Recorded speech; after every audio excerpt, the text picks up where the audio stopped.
We will abandon you if war continues, Trump tells Israel. This is a report that the Jerusalem Post talked about yesterday, May 19th, Monday, and it actually originated, the story originated with the Washington Post. So we saw many smaller news outlets across the globe reporting on this story that Trump threatens Israel just yesterday.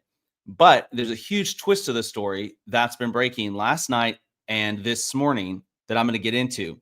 And you're going to hear my conservative yet controversial, I would say very controversial take on this whole situation. So let's get started with the actual news itself. Trump to Israel will abandon you if war continues, source tells Washington Post. The U.S. President Donald Trump has been increasing pressure on Israel over the recent days, an anonymous source told the Washington Post on Monday. So this source has not been authorized to speak to the press, they said, so that's why they remained anonymous. Kind of curious. And this has happened after Israel has called up tens of thousands of reservists and ramped up Gaza bombings over the past couple of weeks. So we saw a change to that just Monday. But this article from the Jerusalem Post also addresses increased pressures for humanitarian aid to Gaza. We're going to get into that later. One source they quoted was Tom Fletcher, the UN's emergency relief coordinator. And about the humanitarian aid, he said it must be allowed to scale up. So the Israel Defense Forces allowed humanitarian aid to begin entering the Gaza Strip on Monday. Bloomberg said this about it. Netanyahu said that alongside the increased attacks, Israel would start allowing aid into Gaza again after stopping it in early March in a bid to make Hamas release hostages and surrender.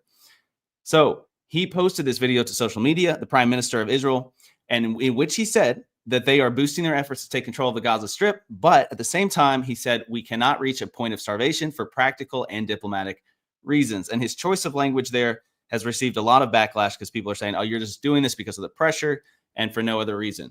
So here's another article. And this story just gets crazier and crazier the more we get into it. This was also posted just today. U.S. may abandon Israel if war continues, Trump team warns. So essentially they cover the same story here, but they give a few more details that matter. Netanyahu said to be under pressure from Trump about letting humanitarian aid into the Gaza Strip. So Trump has been putting a little bit of pressure there saying, hey, this needs to happen. Trump excluded Israel from his itinerary during his Middle East tour. His recent interview with Netanyahu did not go as planned, and Israel did not see some of the positives they were hoping to see out of that. Instead, Trump kind of put a little bit more pressure on them than usual. This is also being reported, but who knows? And this is from the same anonymous source that talked to the Washington Post, so who knows if it's actually true or not. But it's reported that Trump is said to have cut direct contact with Netanyahu, believing that he's being manipulated. Also, another source of pressure we've seen is that U.S. Vice President J.D. Vance and Defense Secretary Pete Hegseth both recently either canceled or postponed a trip to Israel. So the source actually said that Netanyahu sold the idea of resuming aid in the Sunday night cabinet meeting by saying it was only a technicality. So essentially he was beating around the bush or getting to a point of being able to bow to the pressure without making himself look bad to his own nation, his own people. Okay. Moving on, the Times of Israel. Here's where the story gets crazy. This was posted late last night. The Times of Israel, U.S. official denies threat to abandon Israel if it doesn't end war in Gaza. So, just like the original source was unnamed and anonymous, this U.S. official also has remained unnamed and anonymous. But it says the U.S. official, who is unnamed, denies the Washington Post's report. And the U.S. official admitted that there are disagreements right now between Israel and the Trump administration. Yet they said the idea that we would abandon Israel is preposterous. So we're going to get into some of the reason why in a little bit and what I think about this. But they say that the original source was said to be, quote unquote, familiar with the discussions. And that's why the Washington Post listened to them. They were claiming to be familiar with the discussions and somehow mixed in. I wonder if we have another tweet situation or whatever it is, social media post situation on our hands. But the U.S. official is still unnamed, just like the original source. So it's very difficult and sticky right now, and it's very difficult to see what's actually going on and what is legitimate and what's not. But no major outlets had responded until this morning. So here is Fox News stepping up to the plate. Fox News just this morning has said Trump hostage envoy dismisses report of Israel abandonment threat as fake news. So special envoy for hostage response, Adam Boehler, said this. That sounds like fake news to me. He's talking about this report that Trump has threatened to abandon Israel. He said, that sounds like fake news to me.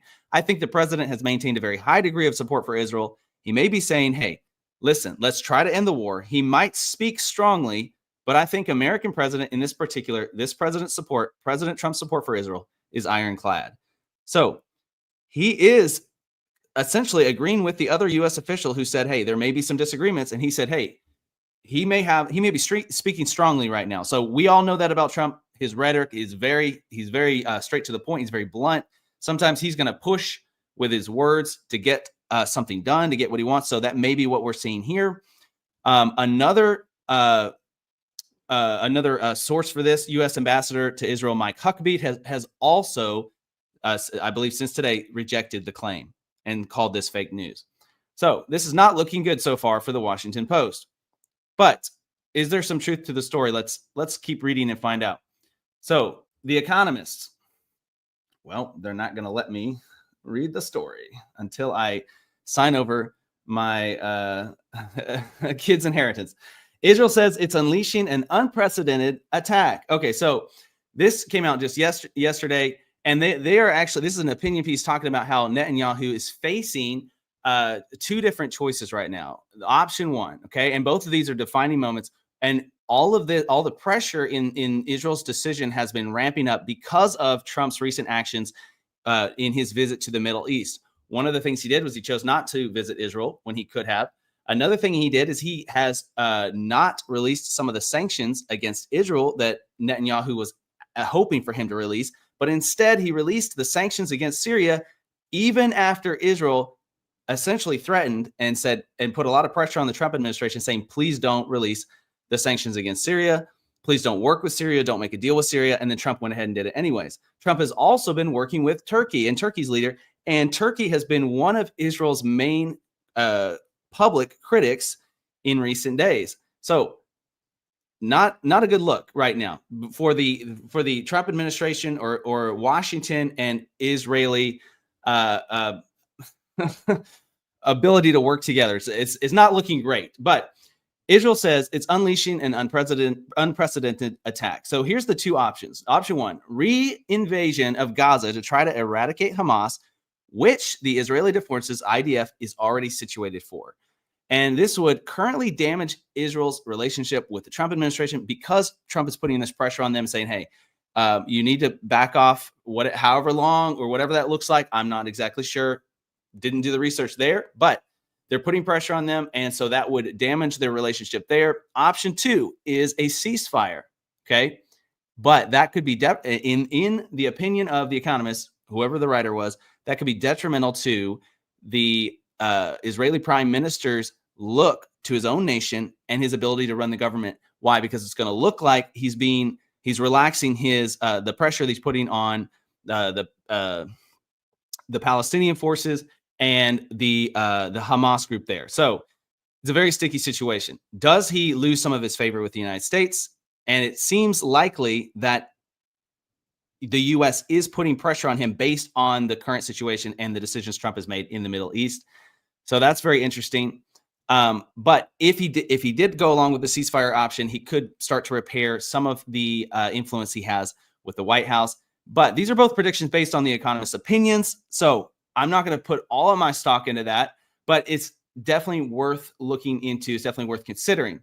We've seen some other pressures rising as well. This is CNN. UK, France, Canada threaten sanctions if Israel continues new offensive into Gaza. Here's what we know.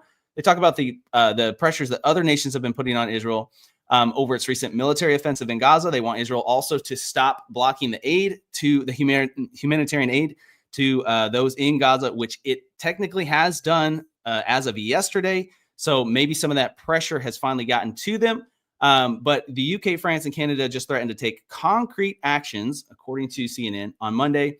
And it seems that Netanyahu has already responded with a firm action allowing some of that aid to take place, and even allowing, I've also seen some of those in Gaza to leave who want to leave. So very interesting that we're seeing the prime minister of Israel cave to some of these pressures, but we're seeing pressures not just from a lot of the nations around the world against Israel, but also from Israel's strongest ally, which is the United States of America. So that's interesting as well. And in some ways concerning. This is, well, we're not going to move on yet. Okay, so here are my thoughts and questions. And then I'm going to move on to a few other stories from this morning. So is the Washington Post source reliable? My take would be probably not. Why? Well, for one thing, they're anonymous. For two things, it's a lot more likely that you're going to believe a story and report on the story if you want it to be true. And there are reasons why the Washington Post would want this story to be true. So did they run with an unreliable story because they wanted it to be true? Potentially. Now, obviously, we're going to have to wait and see if any other evidence comes out that has to do with the truth behind this. So how far is too far with Trump's rhetoric and pressure to get things done? Excuse me. I think this is another good question to ask.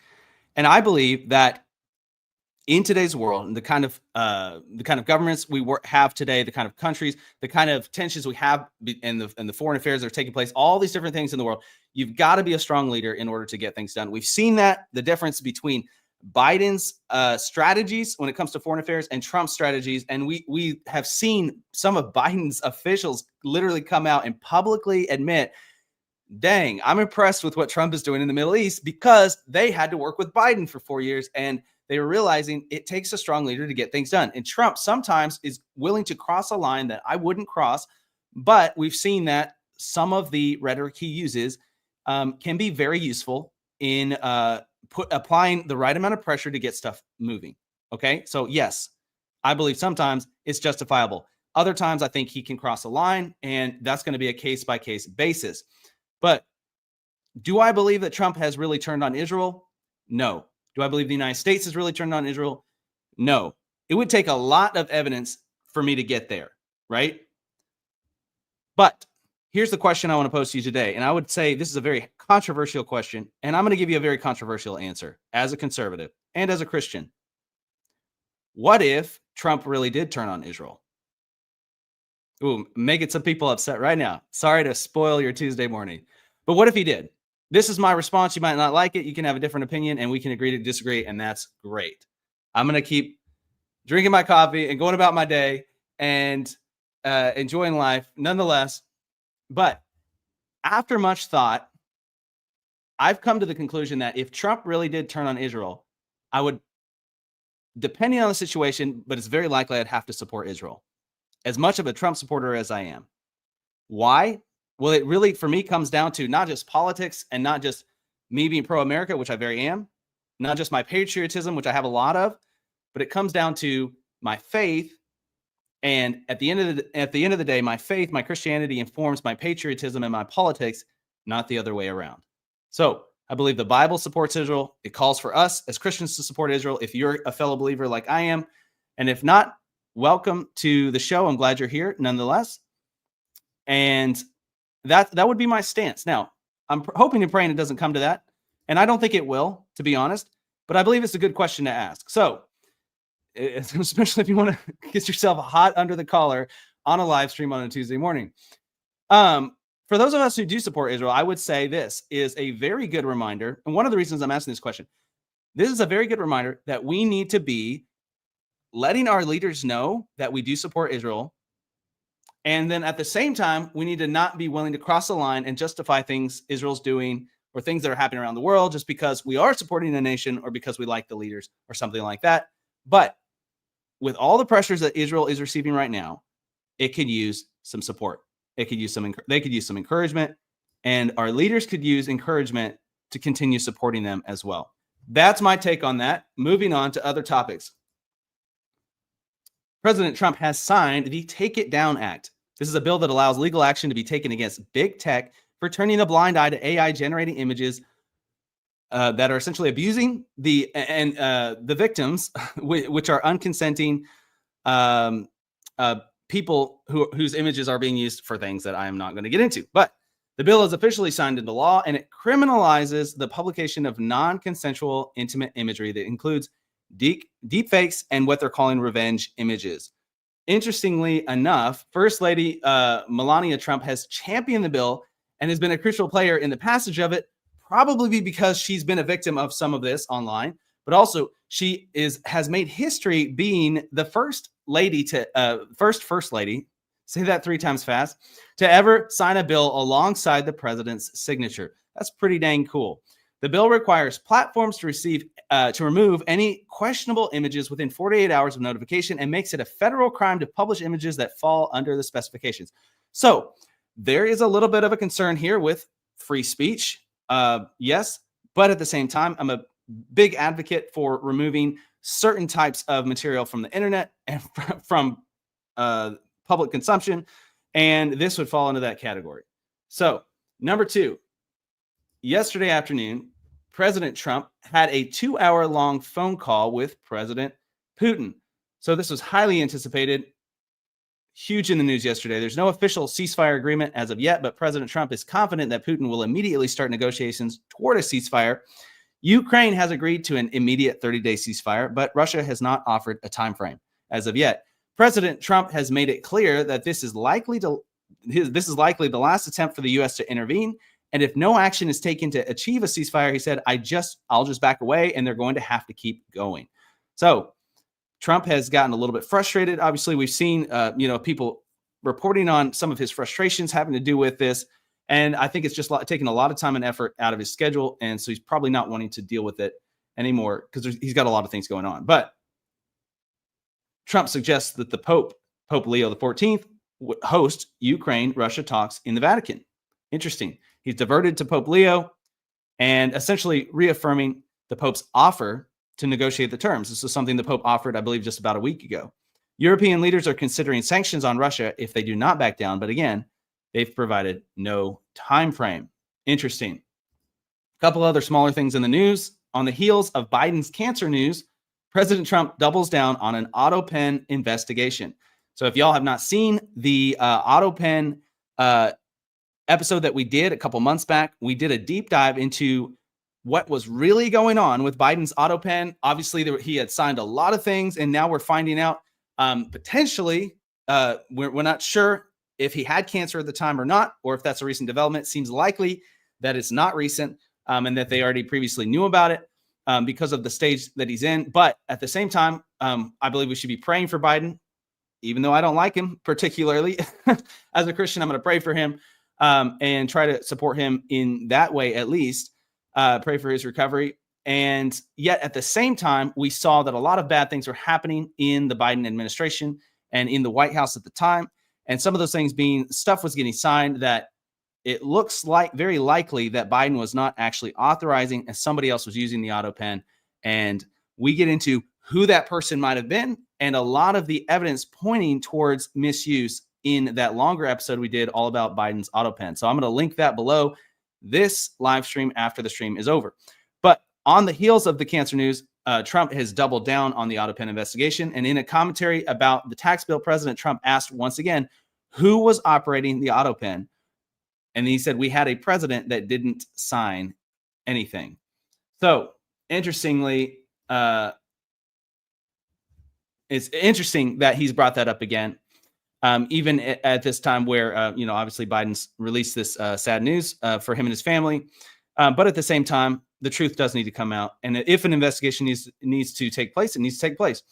Last and least, I would say, in the battle of the bots, Elon Musk has moved forward with his lawsuit against OpenAI in an effort to become the one artificial intelligence supreme leader of the new robot world. So are we getting into the Matrix in real life?